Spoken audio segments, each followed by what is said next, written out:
Rolling process, extrusion, forging, stretching, flanging, drawing and contouring. ठीक है, जिसमें हम बात करेंगे चाहे वो प्रोसेस आपका शीट मेटल पे हो, वायर पे हो, या किसी भी ब्लैंक पे हो, बिलेट पे हो। ठीक है, अब वो सारे के सारे प्रोसेस डिफॉर्मेशन प्रोसेसेस के अंदर आते हैं।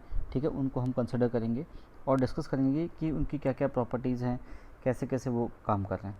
ओके, तो सबसे पहले हम कंसिडर करते हैं व्हाट इज़ डिफॉर्मेशन। देखो, डिफॉर्मेशन दो टाइप की होती है। एक वो डिफॉर्मेशन होती है जो विजिबल होती है, ठीक है, जो जिसका मैग्नीट्यूड ज़्यादा होता है, ठीक है, वो हमें विजिबल होगी। लेकिन कुछ डिफॉर्मेशंस ऐसी होती हैं जो कि बहुत ही माइन्यूट लेवल पे होती हैं, वो हमें दिखाई नहीं देती। ठीक है, बट इसका मतलब नहीं कि वो होती नहीं, वो होती हैं। ठीक है, तो मैग्नीट्यूड मैटर करता है यहाँ पर। अगर हम शीट मेटल की बात कर रहे हैं या ब्लैंक की बात कर रहे हैं या किसी वायर के डिफॉर्मेशन की बात कर रहे हैं, तो यहाँ पे जो डिफॉर्मेशन का जो मैग्नीट्यूड लेवल है वो ज़्यादा होगा और वो हमें विजिबल होगा। ओके, ठीक है, डिस्कस करते हैं कि डिफॉर्मेशन प्रोसेस बेसिकली होता क्या है। Deformation process transform solid material from one shape into another shape. It mean सबसे पहले कि वो शेप को चेंज कर रहा है आपका। Clear. The initial shape is usually simple, a billet और अ शीट ब्लैंक। ठीक है, आपका बिलेट हो सकता है या शीट ब्लैंक हो सकती है इनिशियल। ठीक है, and plastically deformed between tools और डाई और टूल्स की हेल्प से हम क्या करते हैं, डिफॉर्मेशन प्रोसेस को हम कैरी फॉरवर्ड करते हैं और एग्जीक्यूट करते हैं। ठीक है, desired final geometry and tolerance with required properties. अब हम जब ये टूल और डाई के बीच में जब हम डिफॉर्मेशन प्रोसेस करते हैं तो हमें ये पता होना चाहिए कि हमें डिफॉर्मेशन किस लेवल तक चाहिए। ठीक है, और क्या क्या टॉलरेंसेज हमें गिवन है, विद इन द टॉलरेंस हम उसको मटेरियल को डिफॉर्म करेंगे। ठीक है, अगर वो उससे एक्सीड कर जाता है तो वो हमारे किसी काम का नहीं है, वो यूजलेस है। ठीक है, तो डिफॉर्मेशन प्रोसेस हमारे कितने टाइप के होते हैं। एक बल्क डिफॉर्मेशन प्रोसेस होता है, जिसमें कौन कौन से आते हैं, rolling, extrusion, forging. And second होता है हमारा शीट फॉर्मिंग प्रोसेसेस। इसमें एज स्ट्रेचिंग, फ्लैंजिंग, ड्राइंग और काउंटरिंग, ये प्रोसेस होते हैं। तो दो हमारे कौन से हैं, पहला कौन सा हमारा प्रोसेस है, फर्स्ट है आपका bulk forming process and second with sheet forming processes.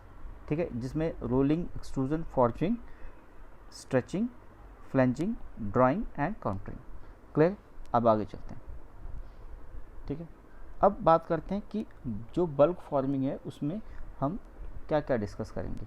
ठीक है, तो in bulk forming the input material is in a billet, rod और स्लैब फॉर्म। या तो बिलेट की फॉर्म में होगा, या रॉड की फॉर्म में होगा, या स्लैब की फॉर्म में होगा। And a considerable increase in the surface to volume ratio occurs in the form. Clear. अब यहाँ पे देखो, ये एक्सट्रूजन प्रोसेस हो रहा है, यहाँ पे फोर्स लग रही है, ये हमारे डाई के बीच के अंदर है। ठीक है, ये ओपनिंग है जहाँ से हम मटेरियल को डिफॉर्म करके निकालेंगे। यहाँ से आप जब प्रेशर अप्लाई कर रहे हो, एक्सटर्नल फोर्स अप्लाई कर रहे हो, तो ये मटेरियल का क्रॉस सेक्शन क्या करेगा, डिक्रीज़ करेगा, और बाद में जब ये ओपनिंग से जब निकलेगा तो इसी शेप के अंदर, इसी डायमीटर जो है आपका, इसके अंदर वो बाहर निकलेगा। ठीक है, तो इस प्रोसेस को हम बोलते हैं एक्सट्रूजन प्रोसेस। ठीक है, टूल और डाई के बीच के अंदर निकलेगा। ठीक है, शीट फॉर्मिंग में क्या होता है, अ शीट ब्लैंक। अब ये क्या है आपके, देखो ये है आपकी शीट ब्लैंक, ये शीट ब्लैंक है। Clear. A sheet blank is plastically deformed in a complex 3 dimensional configuration, usually without any significant change in the sheet thickness. अब यहाँ पे क्या हो रहा है, सिर्फ शीट की शेप चेंज हो रही है, इसका जो थिकनेस था टी, जो हमारी शीट की थिकनेस जो टी है वो चेंज नहीं हुए। वो बिफोर प्रोसेस हमारी जो टी था और अब जो टी है वो क्या होगी, हमारी सेम है। ठीक है, बट यहाँ पर देखो जो डायमीटर डी था, D1 और ये D2, तो D1 is not equal to D2, but यहाँ पे T, इसको 2 बोल देते हैं, इसको T1, T1 is equal to T2। मतलब यहाँ पे शीट फॉर्मिंग में क्या हो रहा है कि शीट का जो डायमीटर है, थिकनेस है, वो चेंज नहीं हो रही है, बट एक्सट्रूजन प्रोसेस के अंदर डायमीटर है वो चेंज हो रहा है, लेंथ चेंज हो रही है। क्लियर है। Usually without any significant change in sheet thickness and surface characteristics. Okay, ये याद रहेगा। ओके, नेक्स्ट हमारा bulk forming process have the following properties. ठीक है, बल्क फॉर्मिंग जो प्रोसेस होता है उसमें उसकी प्रॉपर्टीज़ कौन कौन सी होती हैं। ठीक है, ध्यान से सुनेंगे। The work piece undergo large plastic deformation resulting in appreciable change in the shape और cross section area. Shape change होती है हमारी और क्रॉस सेक्शनल एरिया हमारा चेंज होता है। The proportion of the work piece undergoing permanent plastic deformation is usually much large than the proportion undergoing elastic deformation. जो हमारा प्लास्टिक डिफॉर्मेशन रेंज है वो ज़्यादा होगी किससे, इलास्टिक डिफॉर्मेशन रेंज से।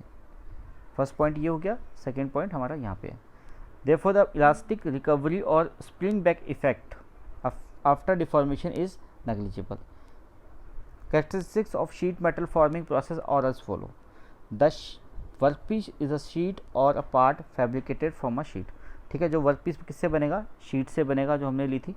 The deformation usually cause significant change in shape but not in cross section area. मतलब इसकी थिकनेस चेंज नहीं हो रही है, क्रॉस सेक्शन एरिया चेंज नहीं होगा, सिर्फ शेप चेंज होगी हमारी शीट फॉर्मिंग में। ठीक है, in some cases the magnitude of the permanent plastic and recovery elastic deformation as comparable, therefore elastic recovery और स्प्रिंग बैक इफेक्ट में भी सिग्निफिकेंट। ठीक है, अब तक अगर आपको समझ में आ रहा है तो प्लीज़ आप लेक्चर को लाइक कीजिए, शेयर कीजिए विद योर फ्रेंड्स, बिकॉज अभी ऑफलाइन पेपर स्टार्ट हो गए हैं यूनिवर्सिटीज़ में, कॉलेजेस के अंदर, तो उसमें ये बहुत बड़ा पोर्शन है जहाँ से क्वेश्चंस आपके आएंगे। ठीक है, ओके ग्रेट, आगे चलते हैं। रोलिंग प्रोसेस बहुत इंपॉर्टेंट प्रोसेस है हमारा। ठीक है, अब इसमें जैसे आपको फिगर से ही डायग्राम्स जितने भी हैं आपके डायग्राम्स वो बहुत इंपॉर्टेंट है, वो बहुत ही ज़्यादा आपको मास अचीव करने में हेल्प करेंगे। अगर आप डायग्राम बना लेते हैं, उसको प्रॉपर लेबलिंग कर लेते हैं तो हाफ जॉब इज़ डन। ठीक है, तो rolling is the most widely use deformation process. It consist passing metal between two rollers. अगर इसको हम R1 रोलर बोलते हैं, इसको हम R2 रोलर बोल देते हैं सपोज। ठीक है, which accept compression stresses reduce metal thickness. अब यहाँ पे कंप्रेशन फोर्स की वजह से क्या हो रहा है, मेटल का जो थिकनेस था, सपोज यहाँ पे T1 है स्टार्टिंग में और यहाँ पे T2 है, तो T1 is greater than T2। Clear है, वो हम करेंगे। Way simple shapes are to made in large quantity. Simple shapes के ऊपर ये प्रोसेस करते हैं। ठीक है, is the most economical process. बहुत ही इकोनॉमिकल प्रोसेस है। ठीक है, बहुत ज़्यादा हाई टेक हमें टेक्नोलॉजी की ज़रूरत नहीं पड़ती। Rolled product include sheets, structure shapes and rails as well as the intermediate shapes of the wire drawing or forging or circular shapes. I-beam, railway tracks are manufactured using this grooved roll। ठीक है, तो ये आपकी क्या है, applications है जहाँ पे हम क्या करते हैं, इसको यूज़ करते हैं। क्लियर है, तो यहाँ से जैसे ही T1 जो थिकनेस थी हमारी, ये बिलेट और जो रॉड पास करेंगे तो कंप्रेशन फोर्स कहाँ पे मिलेगा हमें, यहाँ पर मिलेगा रोलर्स के हेल्प से। और उसके बाद जितना ये हमारा हमने यहाँ पे जो थिकनेस सेट की हुई है रोलर्स के, the gap between the rollers, ठीक है, वो उतना ही वही थिकनेस आपकी बाहर निकलेगी। ठीक है, इस प्रोसेस को हम बोलते हैं रोलिंग प्रोसेस। क्लियर है, अब हॉट रोलिंग और कोल्ड रोलिंग क्या होती है। ठीक है, रोलिंग प्रोसेस हमें समझ में आ गया। ठीक है, तो हॉट रोलिंग और कोल्ड रोलिंग वैसा ही है, बस थोड़ा सा माइनर डिफरेंस है, वो समझ लेते हैं क्या होता है। Initial breakdown of ingot of or a continuous cast slab is achieved by hot rolling. ठीक है, mechanical strength is improved, porosity is reduce. यहाँ पे क्या हो रहा है, मैकेनिकल हॉट रोलिंग के अंदर मैकेनिकल प्रॉपर्टी हमारी इंप्रूव कर रही है और पोरोसिटी हमारी क्या कर रही है, रिड्यूस कर रही है। The work metal tends to be oxidise, leads a scaling which results in a poor surface finish and loss of precise dimension. ठीक है, a hot rolled product is often pickled to remove scale and further rolled cold to ensure a good surface finish, optimize the mechanical properties for a given application. ठीक है, तो ये सारी चीज़ें किस में आती है, हमारी हॉट रोलिंग के अंदर आती हैं। कोल्ड रोलिंग में क्या होगा, cold rolling is often use for the final stage production. ठीक है, ये इंटरमीडिएट में होता है, ये फाइनल के अंदर था। Sheet strips foils are cold rolled to attain dimensional accuracy and high quality surface finish। ठीक है, यहाँ पे क्या डायमेंशनल एक्यूरेसी यहाँ पर ज़्यादा होती है, किसमें, कोल्ड रोलिंग के अंदर, और हाई क्वालिटी सरफेस फिनिश भी यहाँ पे होती है, क्योंकि यहाँ पे स्केलिंग और पिकलिंग के थोड़े से चांसेस कम हो जाते हैं। With softer metal such as lead, copper, aluminium, a successive or cold rolling process can be impose very large deformation. क्योंकि ये जो सॉफ्ट मेटल्स हैं वहाँ पे हम कोल्ड रोलिंग से भी लार्ज डिफॉर्मेशन हम प्रोड्यूस कर सकते हैं। For many materials, however, the rolling sequence can be have to be interrupted for intermediate annealing in order to prevent fracture। annealing की ज़रूरत पड़ जाती है कि अगर हम उसको फ्रैक्चर को प्रिवेंट करना चाहते हैं तो। Clear, okay. अब देखते हैं फॉर्जिंग। फॉर्जिंग बहुत इंपॉर्टेंट पार्ट है इसका। ठीक है, अब फॉर्जिंग क्या होता है आप लोगों ने ऑलरेडी पढ़ लिया होगा, क्योंकि आपका जो फर्स्ट यूनिट है, ठीक है, मेटल प्रॉपर्टीज़ हैं, वहाँ पे भी आप फॉर्जिंग को पढ़ते हैं, या प्रोसेसेस हैं वहाँ पे भी आप फॉर्जिंग प्रोसेस को पढ़ चुके हैं। तो in this process a single piece of metal normally hot is deformed mechanically by the application of successive blows or continuous squeezing. Forged articles range in size of nut and bolts, replacement processes, crankshaft to gun barrel. ठीक है, ये सारे के सारे हमारे क्या है उसके प्रोडक्ट्स हैं. Most engineering metal alloys can be forged readily and include most steels, aluminium, copper alloys and certain titanium alloys also be forged. Strain rate and temperature sensitive materials such as magnesium, nickel based alloys, super alloys may require more sophisticated forging processes such as radial forging. ठीक है, तो वहाँ पे जब हम कोई special type की forging कर रहे हैं तो हमें फिर रेडियल फॉर्जिंग की जरूरत पड़ेगी. Forge articles has to be excellent mechanical properties combining fine grain structure strengthening through strain hardening. ठीक है, तो ये हमारे क्या बेनिफिट्स हैं हमारे फॉर्जिंग के. क्लियर. अब क्लोज डाई प्रोसेस में क्या होता है, क्लोज डाई प्रोसेस होता क्या है. ठीक है, तो अब क्लोज डाई में क्या होता है, देखो यहाँ पे डायग्राम से बिल्कुल आप समझ लोगे. ये डाई का पार्ट 1 है, ये डाई पार्ट 2 है. ठीक है, अब इसके बीच में हमने क्या रखा है, एक मेटल को रखा है, हॉट मेटल को रख दिया हमने. ठीक है, अब हमने दोनों डाई की तरफ से प्रेशर अप्लाई किया, फोर्स अप्लाई किया, कंप्रेसिव फोर्स. और क्या करेगा, जब ये जो वैकेंट स्पेस है आपका, ये वाला स्पेस जो खाली स्पेस है, ये क्या करेगा, मटेरियल को डिफॉर्म्ड करेगा और मटेरियल फ्लो करके क्या करेगा, जो वैकेंट स्पेस था उसको फिल्ड कर देगा और आपकी ये शेप बन जाएगी. तो ये हमारा फाइनल प्रोडक्ट आपको यहाँ पे मिल जाएगा इस शेप के अंदर. Clear. Yes or no. Okay. A force is brought to be bear on a metal sponge perform place between 2.5 dies. ठीक है, 2 हाफ डाइज है हमारे पास. The metal flow plastically is a cavity. ठीक है, ये कैविटी है हमारी, जितनी भी हमने स्पेस, क्योंकि डाई जब क्लोज और ओपन होती है तो उसके बीच में जो स्पेस होता है उसको हम कैविटी बोलते हैं. Hence change in shape to its finished shape. For example machinery use include hydraulic presses होती हैं, मैकेनिकल प्रेसेस होती हैं, हैमर्स होते हैं, तो वहाँ पर भी हम इसको डिफॉर्म कर सकते हैं. ठीक है, possibly geometric range from simple spherical block and decks to intricate component incorporating thin webs, holes, cavities, pockets, ribs, ये सब के सब. ठीक है, as a metal flow is restricted by the die counter, closed die forging can produce complex shapes, higher tolerance than the shape and tolerance achieved using open die casting. ठीक है, और forging, open die जो forging होती है उससे ज़्यादा हमारा efficient होता है closed die, because क्या करता है वो high level of tolerance को achieve करने में हमें help करता है. क्लियर है. डायग्राम बहुत इंपॉर्टेंट है, डायग्राम आपको बनाना है. ओपन डाई फॉर्जिंग क्या होता है, सेम होता है.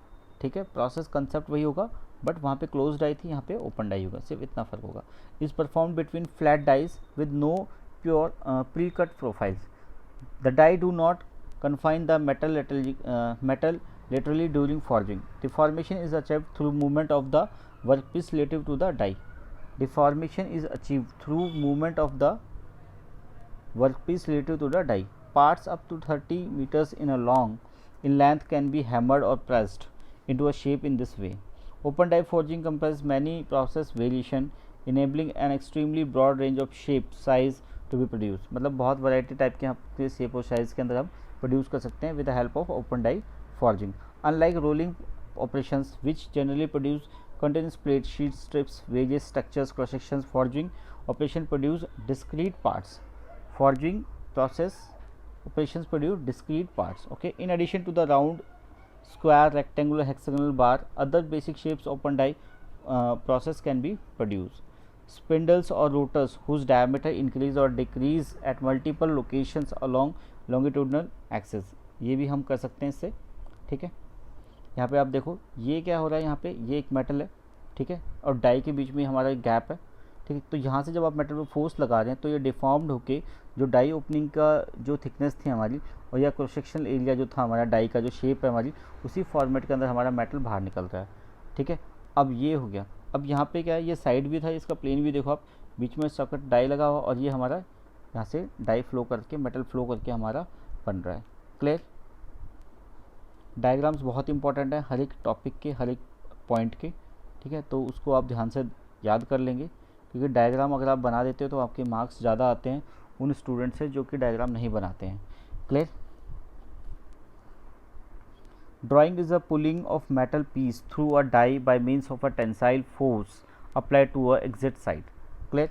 अ reduction in cross sectional area results with corresponding increase in length. अब यहाँ पे क्या हो रहा है कि क्रॉस सेक्शनल एरिया और लेंथ आपकी इंक्रीज कर रही है, मतलब डायमीटर आपका डिक्रीज करेगा, लेंथ आपकी इंक्रीज होगी। A complete drawing apparatus may include up to 12 dies in a sequences series, each with a hole of a little smaller than the preceding one। मतलब हर एक सेक्शन के बाद जो डायमीटर, जो ओपनिंग होगी उसका जो डायमीटर होगा वो क्या करेगा, रिड्यूस होता चला जाएगा। ठीक है, in multiple die machines each stage results in increasing in length.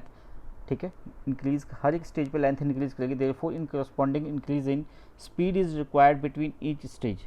This is achieved by the capstans, ठीक है, which are use both to apply tensile force और also to accommodate the increase in speed of the drawn wire. These speeds may be reach 60 meter per second. Okay, die must be very hard, so that tends to be made from steel or a chilled cast iron. However, tungsten carbide and even diamonds are increasingly used because of their greater ability to retain shape. A typical lubricant used for drying is talon, soap, fat, paste type material. ठीक है, because वहाँ पे क्या होता है, heat generate हो रही है, तो उस हीट जो जनरेट हो रही है बिटवीन डाइज और इवन हर एक स्टेज के ऊपर, तो वहाँ पे उसको कूलिंग एजेंट भी हमें प्रोवाइड करना है। Metal can be form to much closer dimension by drawing than rolling. ठीक है, ये लाइन बहुत इंपॉर्टेंट है। Metal can be form to much closer dimension by drawing than rolling. Rolling से ज़्यादा जो डायमेंशन एक्यूरेसी है वो हमारी ड्राइंग ऑपरेशन में आ जाती है। ठीक है, shape range in size from the finest wire to those whose cross sectional area of many square centimeters are commonly drawn. Drawn product include wire, rod, tubing product. Large quantity of steel, brass are cold drawn. Seamless tubing can be produced by cold drawing when the thin wall and very accurate finish are required. ठीक है, वहाँ पे हम use करेंगे drawing operation. यहाँ पे देखो ये पूरा प्रोसेस बना हुआ है, ये मेटल है हमारा पूरा, ये डाई है, और यहाँ पे हम क्या कर रहे हैं, पुलिंग फोर्स अप्लाई कर रहे हैं। तो जो हमारा क्रॉस सेक्शन है वो उसी शेप में हमारा क्या होगा, मेटल हमारा बाहर निकलेगा और उसको हम यूज़ कर लेंगे। ठीक है, ये वाटर कूल्ड मोल्ड है। ठीक है, जो ओवर हीटिंग जो होती है उसको रिड्यूस करने के लिए होता है। ठीक है, अब डीप ड्राइंग ऑपरेशन क्या होता है ये बात करते हैं। ड्राइंग आपको पता लग गया, डीप ड्राइंग मतलब कंसेप्ट सेम होगा बट लिटिल बिट थोड़ा सा डिफरेंस होगा। ठीक है, अगर आप लोग इन्जॉय कर रहे हैं, आपको समझ में आ रही है चीज़ें, तो आप लेक्चर को लाइक कीजिए, शेयर कीजिए और सब्सक्राइब कीजिए। Okay, for deep drawing the starting sheet of a metal is large than the area of the punch. The pressure plate fix to the machine prevent wrinkling of the edges as the plug is drawn into the top die cavity. The outer part of the sheet are drawn in towards die as the operational speed. Okay, the process is limited by the possibility of fracture counting during drawing. The maximum sheet width is rarely more than the twice of the die diameter. ये यहाँ पे याद रखेंगे, important point है ये। Many shapes are possible including cup, pans, cylinders, irregular shapes. ठीक है, कोई भी शेप आप इसके बना सकते हैं, बस हमें डाई और हमारे जो पंच है उसका अरेंजमेंट उस टाइप का होना चाहिए। क्लियर है, यहाँ पे डायग्राम में देखो बिल्कुल क्लियर है, ये डाई है हमारी दोनों तरफ। ठीक है, ये हमारा पंच है और बीच में हम क्या करेंगे, शीट को प्लेस करेंगे। ये पहले बीच में शीट ऐसे थी हमारी, लेकिन जब हमारा डाया पंच ने जब प्रेस ऊपर से फोर्स लगाई तो ये डिफॉर्म्ड होके क्या हो गया, ये शीट यहाँ पर आ गई है। क्लियर, डायग्राम की वजह से ये शीट हमारी यहाँ पे आ गई है। अब ये स्ट्रक्चर हमारा शीट का हो गया। क्लियर, डायग्राम के अंदर बिल्कुल क्लियर है।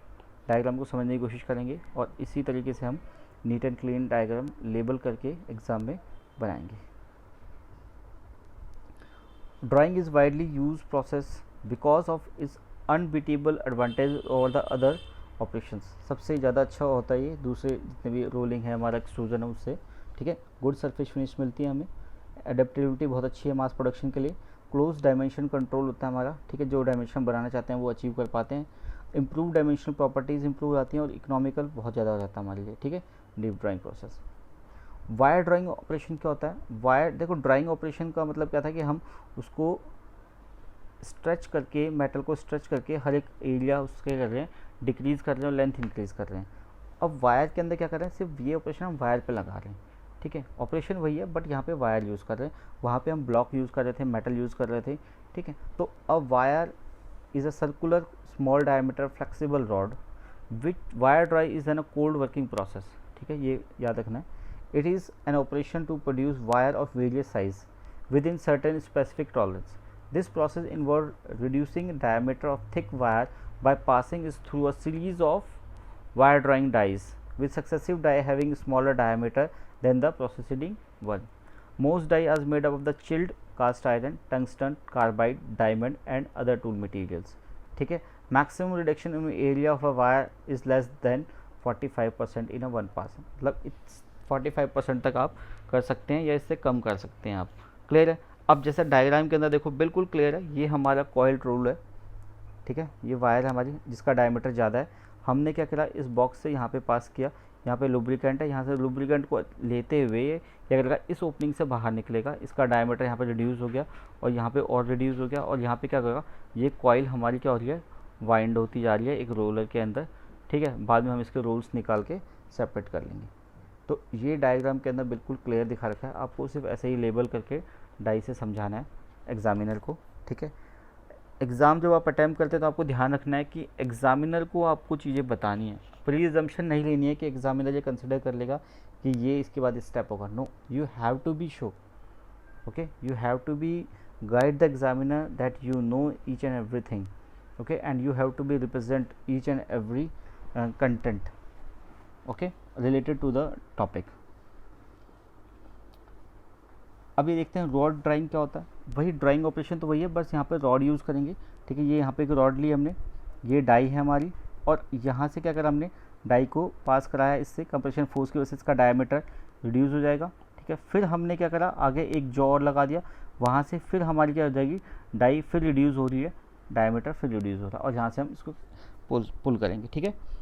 Rod drawing is a similar process wire drawing except it rigid and large diameter compare to the wire, ठीक है। सिर्फ वायर को आपने रॉड से रिप्लेस किया, अदरवाइज सब कुछ सेम है।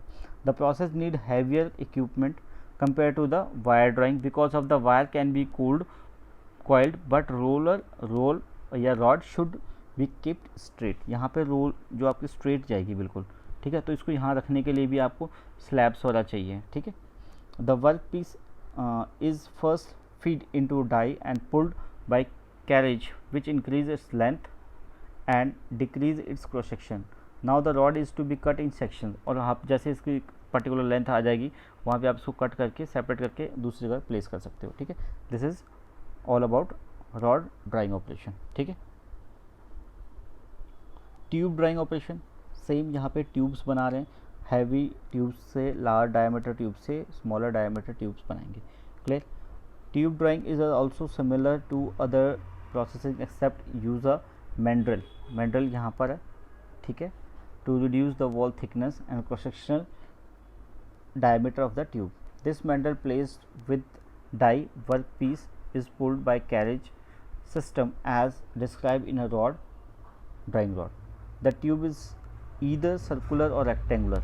किसी भी शेप की हो सकती है, सर्कुलर और rectangular. It also require more than one pass to complete drawing operation. ठीक है, सक्सेसिव ऑपरेशंस पास करके हम इसको डायमीटर को रिड्यूस कर सकते हैं ट्यूब के, ठीक है, उसको हम बोलते हैं डीप ट्यूब ड्राइंग ऑपरेशन. अब एप्लीकेशन कहाँ कहाँ पे है इसकी.